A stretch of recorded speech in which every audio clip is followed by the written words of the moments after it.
Have you ever sat and watched a movie for the first time and asked yourself one thing? What the hell was that? Have you ever wondered if there was a way to get back the time you felt was wasted? Well, recently, the Netflix disaster Damsel was one that had me asking those very questions.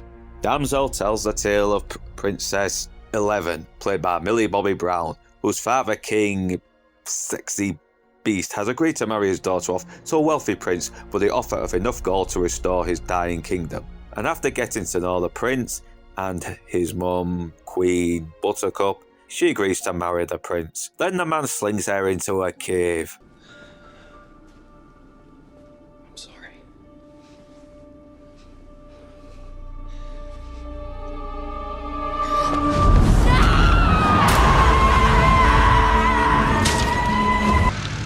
What a wanker.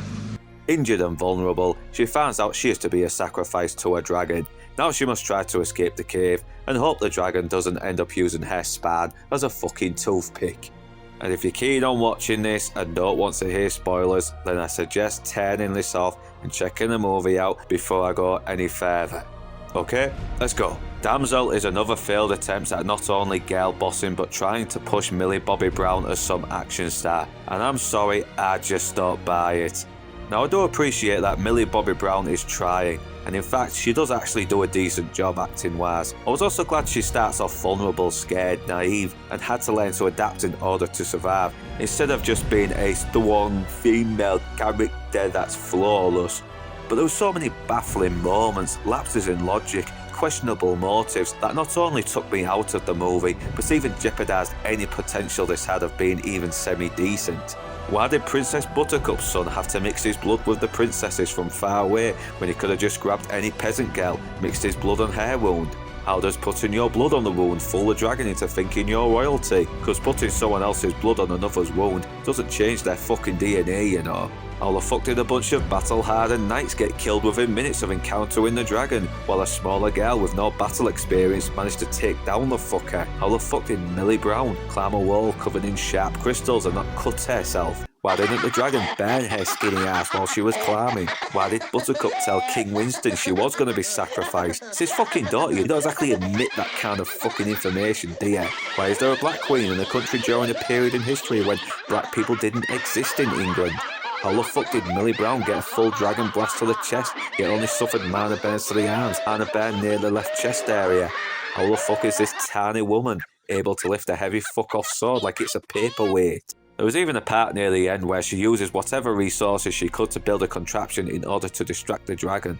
And I was baffled on how she even knew how to build such a thing. If there was a moment at the start of the movie that established she had such skills, it would have provided a great setup for a fulfilling payoff. Yet we are delivered to a payoff with no setup, which is the worst crime when it comes to storytelling.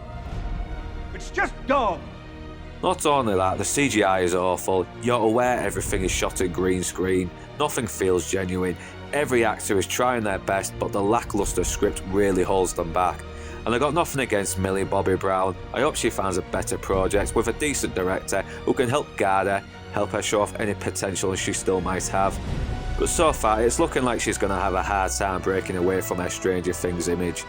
But overall, it's a dull pile of numbers fantasy with too many plot holes, lapses of logic, and way too many chinks in the armour.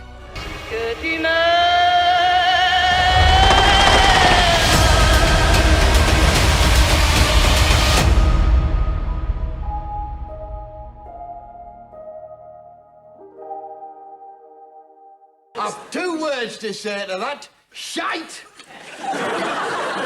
What's the other one? Shite! And whether you beautiful bastards are Northern, English or not, thanks for watching, and do remember to like, subscribe and comment, and if you wish to further support the channel, then the links are in the description below, but right now, that's me done, and I'm off to the pub.